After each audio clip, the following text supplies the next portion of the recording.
Hello friends, आज हम start करते हैं क्लास 10th का चैप्टर 3।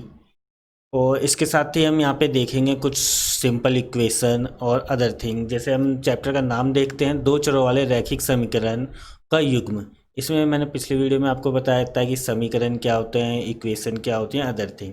इसमें दो चर वाले रैखिक समीकरण है। जैसे दो चर यानी कोई से भी दो चर ए टू जेड या ABCXYZ कोई भी दो चर होंगे जिसके जिससे मिलकर एक समीकरण बनेगा। हम दोनों चरों की एक वैल्यू निकालेंगे। तो हम इस चैप्टर को स्टार्ट करते हैं इसकी प्रश्नावली 3.3 से।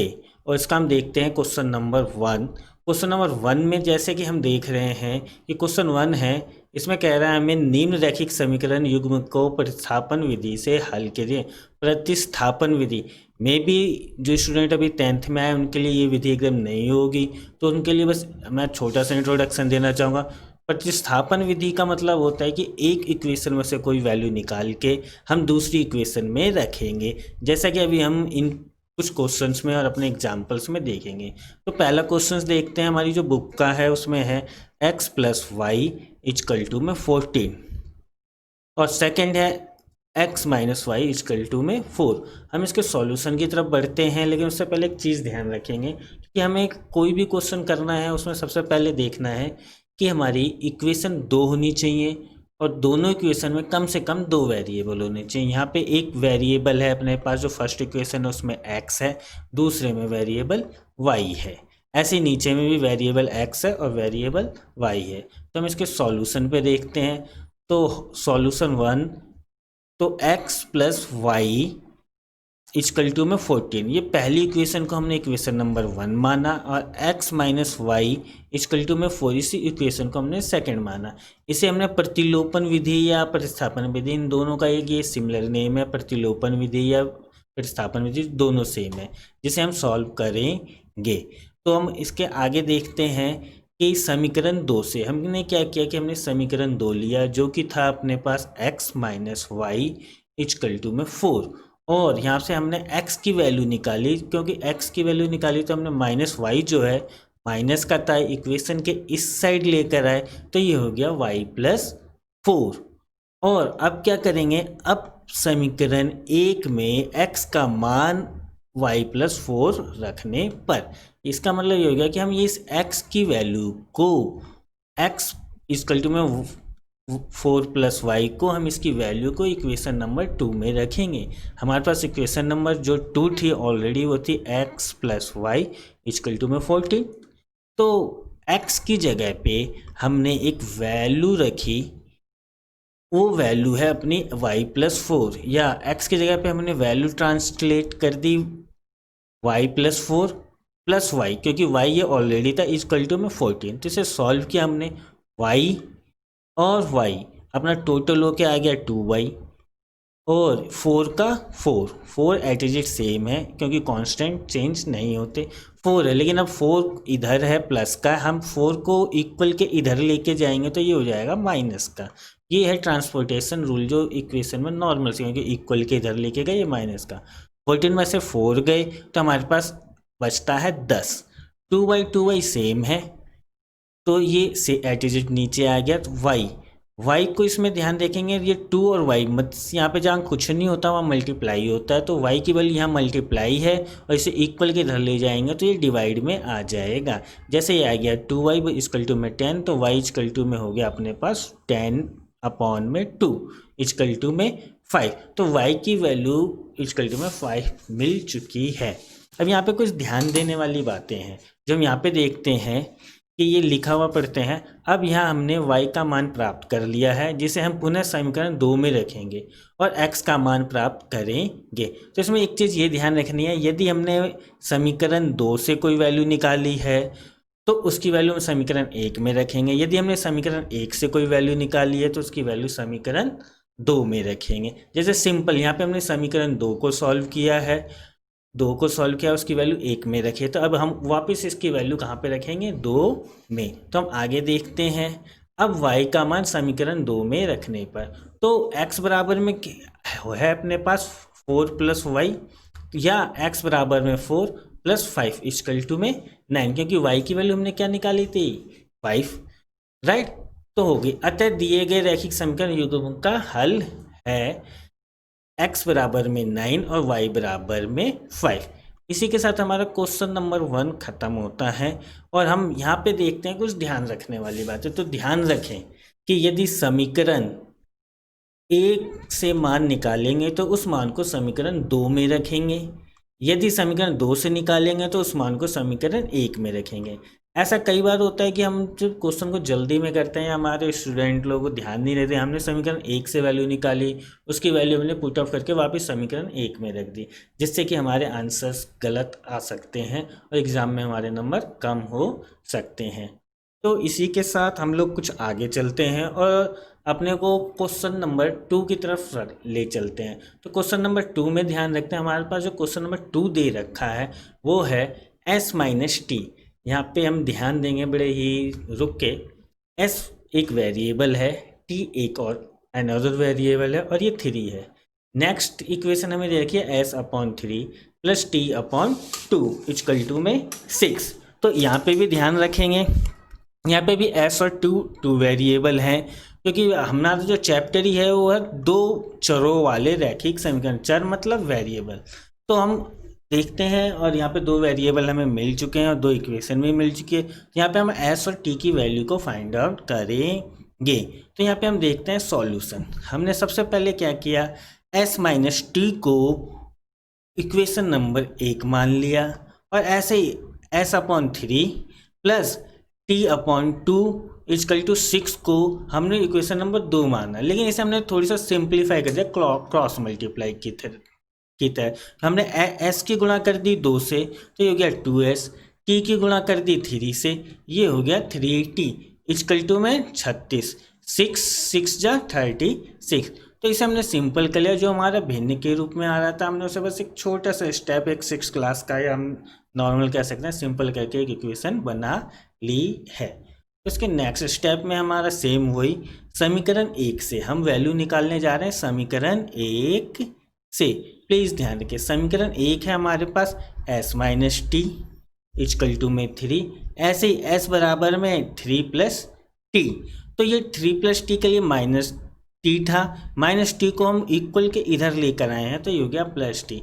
स्टूडेंट ध्यान दें, मैं बार बार आपको ये माइनस प्लस की गलतियाँ बता रहा हूँ, तो इसमें प्लीज़ ध्यान दें, क्योंकि अगर आप ध्यान नहीं देंगे तो कई बार क्या होता है, माइनस के इधर ले जाते हैं उधर ले जाते हैं, छोटी छोटी मिस्टेक से हमारे क्वेश्चन गलत हो जाते हैं।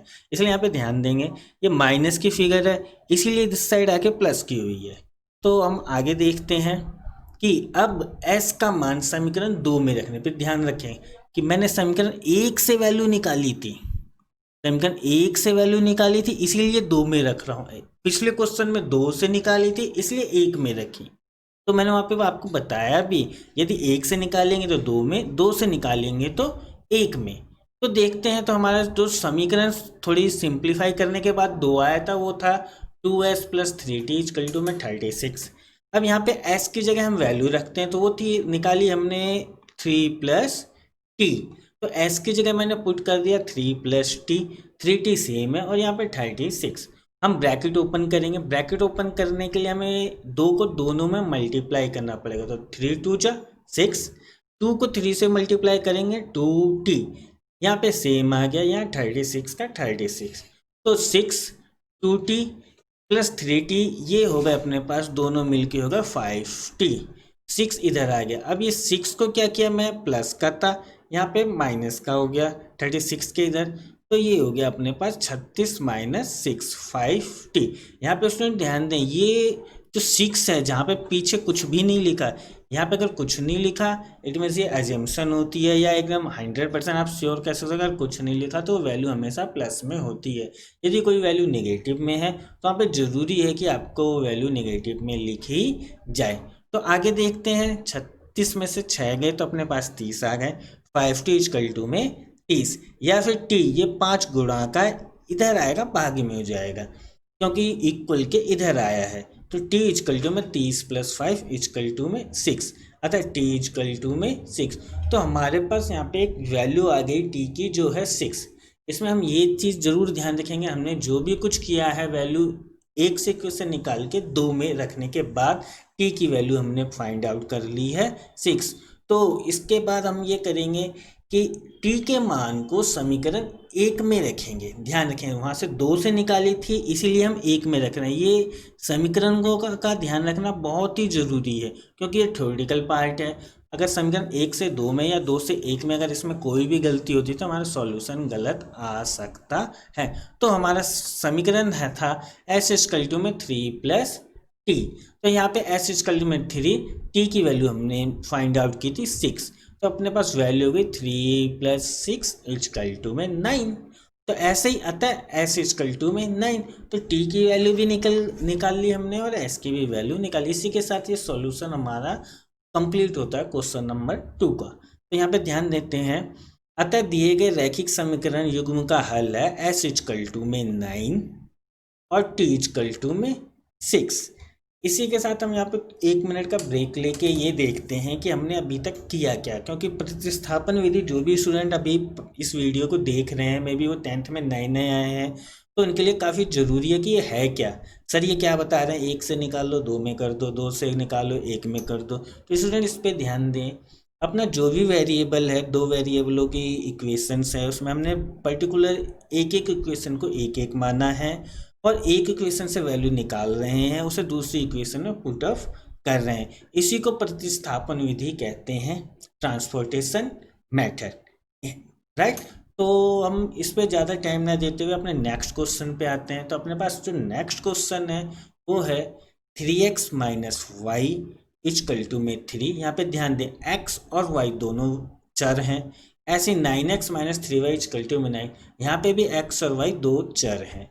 तो सॉल्यूशन पे ध्यान देते हैं। मैंने पहली इक्वेशन को माना इक्वेशन नंबर 1, दूसरी इक्वेशन को माना इक्वेशन नंबर 2।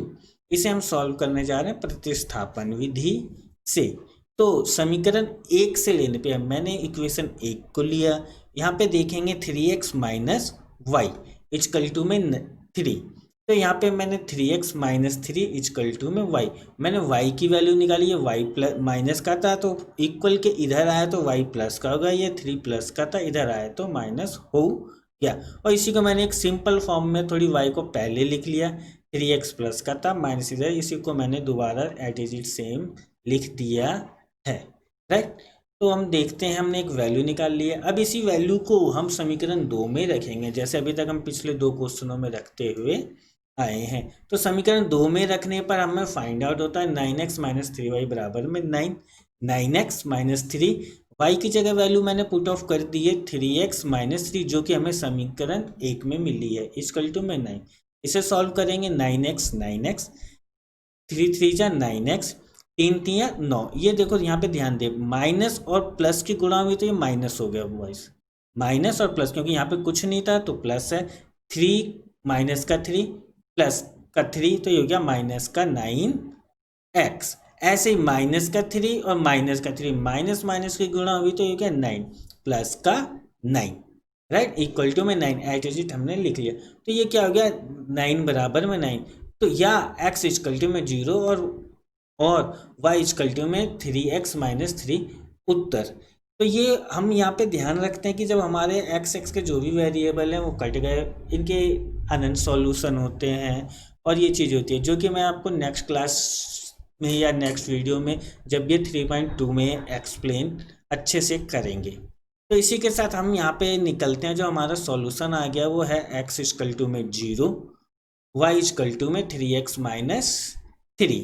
तो इसी के साथ ये हमारा थर्ड क्वेश्चन भी समाप्त होता है और हम आगे अपने फोर्थ क्वेश्चन की तरफ आगे बढ़ते हैं। तो लेकिन ये थर्ड क्वेश्चन में ध्यान रखें कि आप कहोगे कि ये सर ने ये 9 इक्वल टू 9 आ गया, x हमारा गायब ही हो गया, ये कैसे हो गया, क्यों हो गया। इसके लिए हमें एक्सरसाइज 3.2 पे ध्यान देना होगा। 3.2 पे करते हुए हम उस पर ये बताएंगे कि ये जो विधि है, जो एक रूल होते हैं या एक आंसर होते हैं, अनेक आंसर होते हैं या कोई आंसर नहीं हो तो उसकी कंडीशंस क्या है, वो हम आपको 3.2 के नेक्स्ट वीडियो में बताएंगे। तो इसमें ध्यान देते हैं 3x - 3। तो हम नेक्स्ट क्वेश्चन में आते हैं। नेक्स्ट क्वेश्चन है अपने पास 4। तो यहाँ पे देखते हैं 0.2x plus 0.3y equal to में 1.3। ऐसे ही नीचे है 0.4x plus 0.5y equal to में 2.3। ऐसे नेक्स्ट देखते हैं इसको सॉल्यूशन करने का तरीका वही है। सॉल्यूशन में देखते हैं हमने ये ले लिया सेम इक्वेशन यानी सेम क्वेश्चन को हमने दोबारा पुट अप कर दिया। तो इसे बस देखते हैं पॉइंट में है तो 0.2x plus 0.3y equal to में 1.3। तो इस पॉइंट को हटाते हैं, नीचे हमने 10 ले लिया, इस पॉइंट को भी हटा के 10 ले लिया, इस पॉइंट को भी हटा के 10 ले लिया। तो अपने जो 10 हैं इधर ये गुणा में आ जाएंगे, इधर भाग में आ जाएंगे, तो ये दोनों कट जाएंगे। तो हमारे पास जो सिंपल इक्वेशन बचेगी 2x plus 3y equal to में 13। तो इसे हमने मान लिया अब इक्वेशन नंबर 1। ऐसे ही हम नेक्स्ट इक्वेशन के साथ करते हैं। 4x है, 0.5y है, 2.3 है। इसी को हमने सेम पॉइंट हटाया, नीचे 10, 0.5 में पॉइंट हटाया 10, 0.3 में हटाया 10, तो ये 10 कॉमन करके कैंसिल हो जाएंगे। अपने पास आ जाएगी equation 4x plus 5y plus 23 equal to में सेकेंड। इसे हम मान लेते हैं इक्वेशन नंबर सेकेंड। ऐसे हम इसमें देखते हैं कि अब लेते हैं समीकरण 1। ये वह समीकरण है जो हमने सिंप्लीफाई कर ली है, यानी इसमें से हमने पॉइंट को हटा दिए हैं। तो यहाँ पे देखते हैं ये 2x है, तो प्लस का 3y, हमने यहाँ पे x की वैल्यू निकाली है। आप चाहे तो यहाँ पे y की भी वैल्यू निकाल सकते हैं, और y की वैल्यू निकालने के बाद भी आपका आंसर सेम रहेगा। इसमें ऐसा कोई भी कंपल्सन नहीं है कि मैं x की निकाल रहा हूँ तो आप भी x की ही वैल्यू निकालें। आप चाहे y की भी वैल्यू निकाल के इस क्वेश्चन को सॉल्व कर सकते हैं। तो यहाँ पे ध्यान देते हैं 3y प्लस का था, मैं इसको इधर लिया तो ये माइनस का 3y हो गया। ऐसे ही जब ये 3y इधर आ गया तो मेरे पास हो गया 13 माइनस 3y 2x। ऐसे x इक्वल टू में हो गया 13 माइनस 3y अपॉन में 2। जब ये 2 यहाँ पे मल्टीप्लाई में था, ये डिवाइड में है, तो ये होल इक्वेशन के डिवाइड में आएगा। स्टूडेंट कुछ स्टूडेंट्स यहाँ पे थोड़ी सी गलती कर देते हैं कि 2 से भाग दे रहे हैं तो x का है y से दे दिया, या 13 को ही भाग दिया या 3 को ही भाग दिया। नहीं, अगर भाग देंगे तो लेफ्ट हैंड साइड है ये अपनी, और ये राइट हैंड साइड है। अगर यहाँ से कोई भी मल्टीप्लाई की चीज़ डिवाइड में जाती है तो ये पूरी की पूरी इक्वेशन को ही डिवाइड करेगी। जैसे यहाँ पे 13 माइनस 3y के नीचे पूरा डिवाइड है और फिर 2 लगाया है। यदि ये 13 के नीचे लाइन होती या 3y के नीचे लाइन होती तो हम यहाँ पे गलत हो सकते थे। तो अब देखते हैं, अब x के इस मान को समीकरण 2 में रखेंगे। तो यहाँ पे ध्यान दें, मैंने समीकरण 1 से वैल्यू निकाली x की, अब इस वैल्यू को समीकरण 2 में रखेंगे। तो समीकरण 2 में रखते हैं तो यहाँ पे हमारा समीकरण 2 क्या है, 4x plus 5y equal to में 23। तो y ब्रैकेट्स में अपनी वैल्यू वही जो हमने x की निकाली थी, 13 माइनस 3y अपॉन में 2। ऐसे ही प्लस 5y अपना सेम है, ये 5y ये 5y, 23। ऐसे इसे सॉल्व करेंगे। ये 2 से 4 को हमने काटा, 2 दूनी 4, यहाँ पे बच गए 2। 13 minus 3y eight is it same लिख लिया है। फिर यहाँ पे 5y इक्वल टू 23 का 23, यानी इसमें बस हमने एक ही करेक्शन की है कि 2 का पहाड़ा पड़ा हमने 2 दूनी 4 डेट से। फिर इस ब्रैकेट को ओपन किया है, 13 को 2 से गुणा किया है तो अपने पास आ गया 26। ऐसे 3y को गुणा किया 2 से, 3 दूनी 6 माइनस का, यहाँ पे ध्यान देने वाली बात है माइनस 3y है और प्लस का 2 है। तो हमने जब माइनस और प्लस की गुणा करी तो मेरा आंसर आया माइनस में। ऐसे फिर प्लस 5, यहाँ पे आ गया प्लस इक्वल टू में 23। Same 26 minus y equal to में 23। तो यहाँ पे देखेंगे माइनस का 5y और प्लस का 5 है, माइनस प्लस क्या होगा यहाँ पे माइनस। तो बड़ा निशान किसका है भाई, बड़ा निशान है भाइयों -6, क्योंकि माइनस का 6 बड़ा है और 5 छोटा है, इसलिए यहाँ पे निशान आ गया माइनस का। यदि यहाँ पे प्लस का निशान बड़ा रहता तो ये y प्लस का होता। तो ऐसे ही एक एग्जाम्पल और लेते हैं यहाँ पे। जैसे सपोज करो कि आपने किसी से 10 रुपये उधार ले रखे हैं और आपके पास 8 ही रुपये हैं।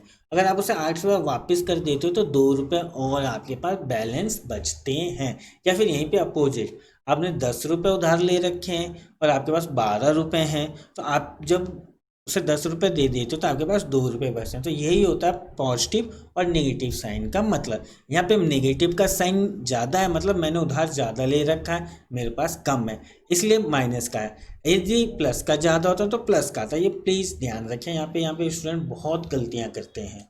तो हम आगे सॉल्व करते हैं इसे।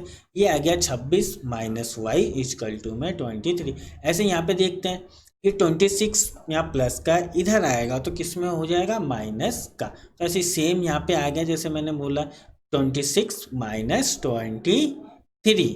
तो 26 में से मैंने 23 घटा दिया। यहाँ पे आपको एक थोड़ी सा अजीब सा लगेगा कि भाई सर ये क्या कर दिया आपने, ये 26 प्लस का था, इधर आया आपने इसे भी प्लस का कर दिया, ये फिर हो गया।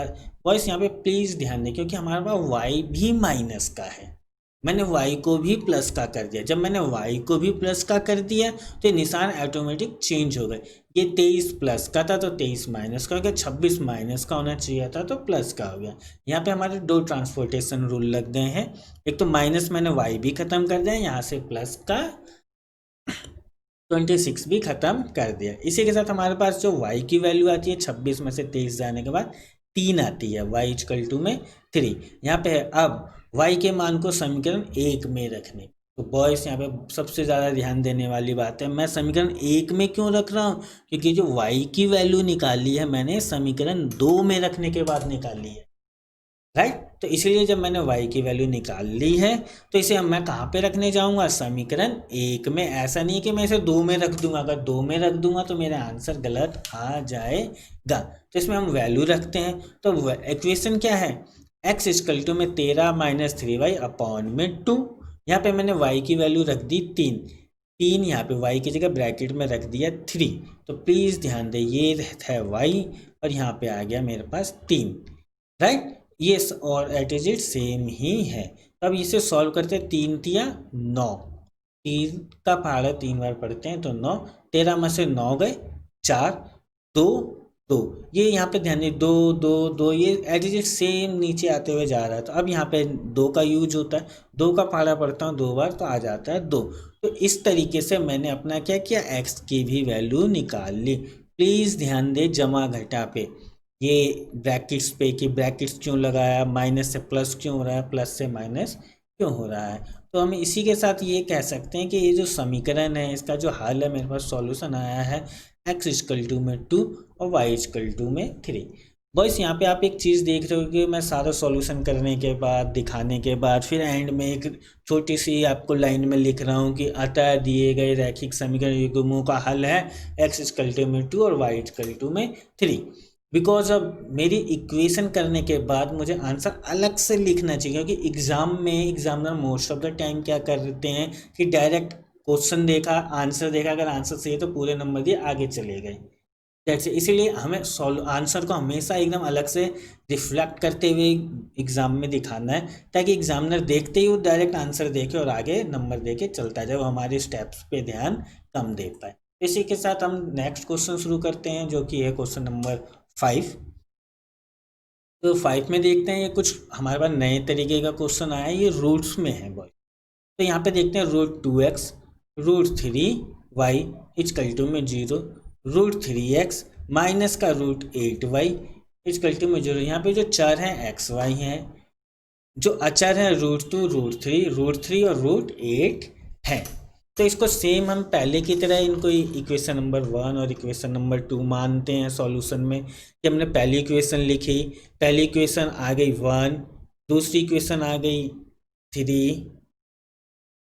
दूसरी इक्वेशन आ गई अपने पास 2, राइट। तो आगे चलते हैं, यहाँ से लेते हैं, मैं लेता हूँ समीकरण 1। समीकरण 1 में क्या होता है कि √2x plus √3y equal to में 0। मैं √3 को इधर ले आता हूँ तो √2x प्लस माइनस का √3y हो गया, तो ये हो गया x इक्वल टू माइनस का √3y अपॉन में √2। प्लीज़ बॉयस यहाँ पे ध्यान दें, जमा घटा, ये प्लस का था इधर आया माइनस का हो गया, ये गुणा में था इधर आके भाग में हो गया, और भाग ये कंप्लीट करो, 3y को भी भाग किया इसने, y को भी डिवाइड किया है। तो माइनस का x की वैल्यू मैंने निकाल ली, माइनस का √3y अपॉन में √2। इसी के साथ नेक्स्ट चलते हैं। नेक्स्ट में ध्यान रखते हैं, अब क्या क्या करेंगे, हम x का मान निकाल के समीकरण 2 में रख देंगे। x की वैल्यू हमने निकाल ली थी √3y अपॉन में 2 माइनस की, तो मैंने x की जगह पे वैल्यू रख दी है √3y अपॉन में √2 √3 माइनस का √8 अपॉन में y, ये एकदम सेम ही है अपना √8y सेम है, सेम चलता हुआ जा रहा है। आगे चलते हैं, या √3y माइनस का √16y इक्वल टू में y। तो यहाँ पे देखते हैं √3 से √3 की मल्टीप्लाई की तो मेरा आंसर आ गया 3, राइट। रूट सेम है, √2 सेम है, राइट। तो माइनस का √y और y इक्वल टू में 0। यहाँ पे देखते हैं दूसरा, √8y इक्वल टू में 0। ये जो √2 है बॉयस, यहाँ पे √2 से मल्टीप्लाई होगी √8 की, तो ये हो गया √16। जो 0 में गया वो 0 में फिनिश हो गया, क्योंकि 0 से किसी भी संख्या की गुणा करते हैं तो वो 0 ही हो जाता है। और यहाँ पे 8 और 2 की गुणा करी तो ये हो गया अपने पास 16y, राइट। तो अब इसे सॉल्व करते हैं, ये हो गया माइनस का 3y। 16 को रूट से बाहर निकालेंगे तो 4 गुणा 4, तो 4 गुणा 4 क्या हो गया 4। तो मेरा 1 4 बाहर आ गया और 1 4 रूट से कैंसिल हो जाएगा। तो इसे सेम मेरी जो इक्वेशन बन के आती है, माइनस का 3y माइनस का 4y इक्वल टू में 0। तो ये हो गया माइनस का 7y इक्वल टू में 0, या फिर y इक्वल टू में 0। आपको मैंने पहले भी थोड़ी जस्ट 2 लाइन पहले भी यही बताया, यदि 0 की किसी भी संख्या से गुणा या भाग होती है तो वो 0 ही हो जाता है। जैसे सेम यहाँ पे √2 था, इसकी भी गुणा हमने 0 से कर दी थी तो 0 हो गया, तो इसे हमें दिखाने की ज़रूरत नहीं है। तो कुछ कन्फ्यूजन जो यहाँ पे बन सकती है वो ये इस लाइन पे बन सकती है। इस लाइन पे आप ध्यान से देखें, √3 की गुणा करी है √3 से तो ये हो गया 3, √2 की गुणा कर दी मैंने 8 से तो ये हो गया 16, फिर ये √2 0 में अपना गुणा हो गया 0 ही हो गया। ऐसे ही सेम, तो हमारे पास y की जो वैल्यू आ गई है वो हो गई है 0। तो जब y की वैल्यू हमारे पास 0 आ गई है, जैसे मैं जो रखूँगा, ये 2 से निकाला है, जैसे समीकरण 1 में रखेंगे, तो ऐसे ही सेम y इक्वल टू में 0 समीकरण 1 में रखने पर, तो समीकरण 1 था अपने पास x इक्वल टू में माइनस का 3y अपॉन में √2, तो √3y, y की जगह मैंने वैल्यू रख दी 0, तो 0 की किसी भी चीज़ से मल्टीप्लाई करेंगे 0 और किसी भी चीज़ से डिवाइड करेंगे 0, तो हमारे पास x की भी वैल्यू कितनी आ गई 0। तो हम देख सकते हैं कि हमारे दोनों जो वेरिएबल हैं इसमें x और y दोनों की वैल्यू आ रही है 0। इसी के साथ हमारा ये क्वेश्चन भी होता है। इस क्वेश्चन पे प्लीज़ फ्रेंड्स ध्यान दें कि रूट्स का क्वेश्चन था, तो रूट्स के क्वेश्चन में स्टूडेंट को कन्फ्यूजन होती है कि ये दिखने में थोड़ी अजीब सा होता है या कुछ भी हो कि ये रूट्स का, अगर रूट्स की गुणा कैसे करेंगे, रूट्स की भाग कैसे करेंगे। बॉयस ये सिंपल है, जैसे हम सब में करते आए हैं वैसे ही इसमें भी करेंगे। यहाँ पे आपने देखा कि मैंने जो भी कुछ आपको बताया वो सिंपल है, ऐसा नहीं है कि 2 गुणा 2 यहाँ पे 6 होते हैं या 2 गुणा 2 8 होते हैं। बॉयस 2 और 2 4 ही होते हैं, चाहे जमा कर लो चाहे गुणा कर लो, मैथ्स का रूल है। तो यहाँ पे भी जो भी हमारा मैथ्स का रूल है वो ही एप्लीकेबल होगा। ऐसा नहीं है कि रूट के केस में हमारा कोई अलग से रूल आ जाएगा और कुछ और हो जाएगा। ऐसे हम कुछ एग्जाम्पल्स दिया अपने बुक्स के ही देखते हैं, जो कि क्वेश्चन नंबर 6 है जो भिन्न में है, मिश्र भिन्न। तो क्वेश्चन पे प्लीज़ ध्यान देते हैं, क्वेश्चन थोड़ी सा बड़ा होगा। तो यहाँ पे देखते हैं 3x अपॉन में 2 माइनस का 5y अपॉन में 3 इक्वल टू में 2। तो ये भिन्न है, 3x अपॉन 2 और 5y अपॉन 3 इक्वल टू में 2। x plus Y X upon 3 plus y upon 2 equal to में 13/6। तो इस भिन्न के भी क्वेश्चन को ध्यान से देखते हैं। हम क्या करेंगे इसे सॉल्व करने के लिए, सबसे पहले भिन्न को ही सॉल्व करेंगे। हम इस जो भिन्न है इसको सिंप्लीफाई करेंगे, सिंप्लीफाई करने के बाद हम इसे इक्वेशन 1 और 2 ले लेंगे। जैसे यहाँ पे देखते हैं, इसमें हमने क्रॉस मल्टीप्लाई किया, 3 की गुणा 3 से कर दी, 3 तिया हो गए 9 9x, 5 की गुणा 2 से करी, 5 दूनी 10 y, राइट। तो 3 और 2 6 होते हैं, 6 और 2 12, तो यहाँ पे आ गए 12। तो मैंने एक नॉर्मल तरीके से क्रॉस मल्टीप्लाई के तरीके से मैंने इस इक्वेशन को एक सिंपल इक्वेशन बना दिया, 9x minus 10y equal to में माइनस का 12। ये हो गई अपने पास इक्वेशन नंबर 1। ऐसे ही नेक्स्ट, इसको भी x की गुणा मैंने 2 से कर दी क्रॉस मल्टीप्लाई में, तो 2x, y की गुणा 3 से कर दी, तो ये हो गया अपने पास 3y। ऐसे ही 3 दूनी 6, यहाँ 6 से गुणा करनी है 13 की और 6 से भाग भी देनी है, तो गुणा और भाग कट गई तो मेरे पास रिमेन बच जाता है 13। ये हो गई इक्वेशन 2। इस पर प्लीज़ ध्यान देने वाली बात ये कि 3 दूनी 6, यहाँ पे भी भाग में, यहाँ पे भी भाग में। जब ये दोनों भाग भाग कैंसिल कर दो या फिर भाग को गुणा में ले जाएंगे तो अपने आप कैंसिल हो जाएगा, इसलिए मेरे पास 13 बचता। और जो हमारी ऊपर वाली इक्वेशन में था, इधर डिवाइड में कुछ नहीं था, तो इसलिए 3 दूनी 6 और 2 की मल्टीप्लाई हो गई, तो यहाँ पे हो गया अपने पास 12, राइट। तो हमारे पास इक्वेशन आ चुकी है अब 1 और इक्वेशन आ चुकी है 2। ऐसे हम नेक्स्ट चलते हैं। नेक्स्ट देखते हैं समीकरण 2 लेने पर। मैंने स्टार्ट किया समीकरण 2 से, आप चाहे तो समीकरण 1 से भी स्टार्ट कर सकते हैं, हमारे आंसर पे इसका कोई इम्पैक्ट नहीं आएगा। तो यहाँ पे देखते हैं 2x minus 3y equal to में 13, तो 2x इक्वल टू में 13 माइनस 3y, ये प्लस का 3y था, इधर आके ये माइनस का 3y हो गया, ये x plus 13 minus 3y upon में 2। बस ध्यान दे दोबारा, इस 2 की मल्टीप्लाई मैंने पूरी इक्वेशन से की है, ना कि सिर्फ 13 से या 3y से। इस पे जरूर ध्यान दें, अगर इस पे ध्यान नहीं देंगे, 13 से या 3y से ही डिवाइड करके छोड़ देंगे, तो हमारा क्वेश्चन गलत हो जाएगा। तो इस क्वेश्चन को आगे चलते हैं। इसमें हमने यहाँ पे नोट करने वाले थे, मैंने x की वैल्यू निकाल ली है कि x और y में हमारे पास 1 की वैल्यू आ गई है कि x इक्वल टू में वैल्यू ये है। अब इस इक्वेशन को हम क्या करेंगे, x के मान को रखेंगे समीकरण 1 में। अब x के मान को समीकरण 1 में रखने थे, तो समीकरण 1 क्या बनाया था मेरे भाई, 9x minus 10y equal to में माइनस का 12। ऐसे ही क्या हो गया, 9 ब्रैकेट में 13 माइनस 3y अपॉन में 2, ये हो गया माइनस का 10y इक्वल टू में माइनस का 12। ये 10y सेम है, 12 सेम है, बस ये x की जगह मैंने जो x की वैल्यू निकाली थी उसको रख दिया है। तो इस पर ध्यान देंगे कि ये एज इट सेम है, इसमें हमने कुछ भी नया नहीं किया। बस अब सॉल्व करने की तरफ आगे बढ़ेंगे। तो यहाँ पे देखेंगे 13 की 9 से गुणा कर दी मैंने, 13 निम कितने होते हैं 117। 3 की 9 से गुणा कर दी, 9 तिया 27। 10 की 2 से गुणा कर दी, 10 और 2, 10 दूनी 20 y। ऐसे ही 2 की गुणा 12 से भी कर दी, 12 दूनी 24। बस इस इक्वेशन पे प्लीज़ ध्यान दें, इस क्वेश्चन की सबसे कॉम्प्लिकेटेड इक्वेशंस में से एक है कि हमने एकदम से ऐसी इक्वेशन को एकदम सिंप्लीफाई एक लीनियर इक्वेशन में बदल दिया। तो ये 9 की गुणा 13 से तो 117, 9 की गुणा 3 से 27, 2 की गुणा 10 से तो 20y, 2 की गुणा 12 से तो 24। ऐसे हम नेक्स्ट आते हैं, इसे आगे देखते हैं। 117 27 और 20 को मल्टीप्लाई करते हैं। बस जुड़ा क्यों, क्योंकि माइनस और माइनस, माइनस पहले भी था, माइनस ये भी है, तो दोनों माइनस माइनस मिलके प्लस हो गए, ये हो गया अपने पास 47y। ऐसे ही माइनस का 24, ये एटीट्यूड सेम है। ऐसे यहाँ पे आता है माइनस का 47y को ले लिया 117 और ये हो गया प्लस का 21।